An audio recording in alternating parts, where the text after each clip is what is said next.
अस्सलाम वालेकुम संगता कोल कोले सलामा देगा हैदर चौका करगा इला महफिल भी है इलाका ओ जमाने ए हबीब खाना सिर दावत को शाय जोएगा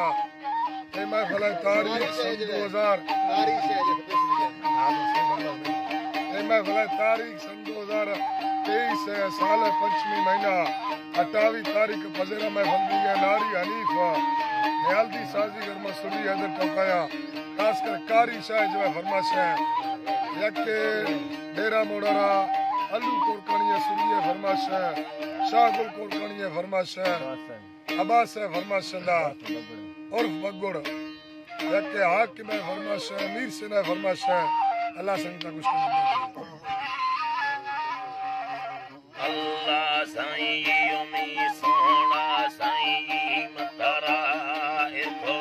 पट्टा मालिक अक्का मता निष्ठा स्वाला सड़दरिया साईं तागता जोरा था सा सके तरसकारे गो आयुरिया आयुरी दरखाज खने मंसूर बोलरी रामानी गलिया शायरी सुनको हुकूमत तैया साईं शरीयत महद्दा ज्यादहिया सयला नाड़ी अजरा फरमाश मना दाखया फोना नी सरिया संगता शेर मना दोस्त बीध में ब्राही आपतिया अल्लाह मौला साईं बीध में ब्राही आपतिया तरखनी दोस्त ब्रदरा शहरी तनीले कवा प्यारी पोहरिया से न ममा पट्टे भूमले बिंदे अंदनी पैया पर बुनिया बाजमीर दाने पर तुम्हें सोना फैशन यर्रा नीचे तेरिया बगुड़े खारा नी सरलम मीरो दफ्तरान हिंदी स्त्रिया विधया मैदी कलो सरी बुड़ुआ संपरी की स्तरगो सरियनिया महीने लक्के जिल्लादार तनखा शो सीरे पैकर हाकिमिया